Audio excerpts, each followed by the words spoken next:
July August আন্দোলনে যারা আহত তাদেরকে আমরা দেখলাম যে আন্দোলন করতে একাধিকবার, এবং গত দিনে যে ঘটনাটি ঘটেছে তারা প্রধান উপদেষ্টা বাসভবন ঘেরাও করেছে, এবং এই ঘটনা আমরা প্রায় সময় দেখছি।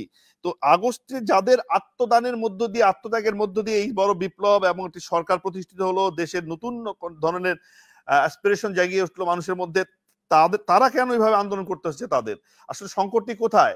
এটা কি টাকার অভাব, নাকি ইচ্ছার অভাব, নাকি আমলাতান্ত্রিক জটিলতা, নাকি আসলে এদিকে সরকারের কোনো মনোযোগ নেই, তারা এদেরকে ব্যবহার করছে কিন্তু এদের মূল্যায়ন করছে না? যদি আমি এই প্রশ্নের জবাব খুব সহজভাবে দেই, তাহলে আমার মনে হয় এটা মেটিকুলাস ডিজাইনের অন্তর্গত ছিল না বিধায় এদের প্রতি এতটা উদাসীনতা।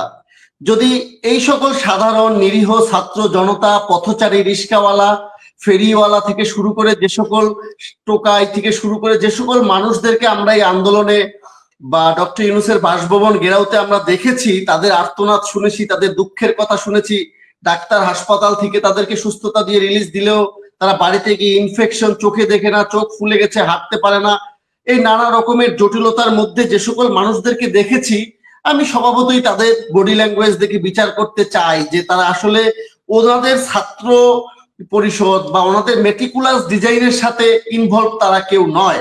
তারা মূলত একটি চেতনা দ্বারা প্রভাবিত হয়েছে, একটি একক শাসন ব্যবস্থার প্রতি বিরক্ত হয়ে তারা হয়তো সেই রাক্ষসের হাত থেকে বাঁচার জন্য মাঠে নেমেছিল, কিন্তু মূলত তারা মেটিকুলাস ডিজাইনের কেউ নয়। আর যদি তাদের কেউ হতো তাহলে তারা সুযোগ সুবিধা পেত।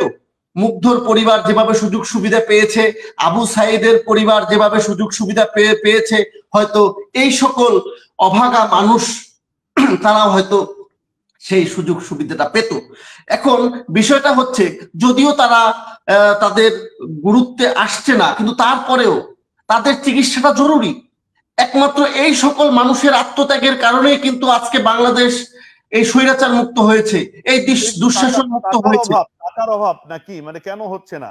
আপনি হেলিকপ্টার দিয়ে ঘুরতে পারেন, আপনি 20,000 টাকার কম্বল দিতে গিয়ে আপনি হাজার লক্ষ টাকা খরচা করতে পারেন, আপনি লাল গালিচা দিয়ে ডাস্টবিনে নামতে পারেন, খালে নামতে পারেন, আপনি মানুষদের চিকিৎসা করাতে পারেন না?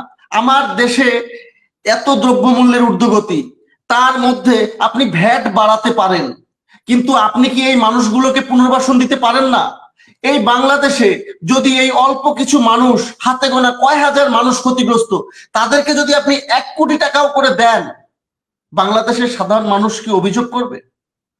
কখনো অভিযোগ করবে না। জুলাই ফাউন্ডেশনের যে টাকা আছে, সেই টাকাগুলো আপনারা কেন ধরে রাখছেন একটু বলবেন দয়া করে? আপনি বন্যার সময় টাকা তুললেন, 9 কোটি টাকা রয়ে গেল, সেই টাকাগুলো কি করছেন একটু দয়া করে বলবেন?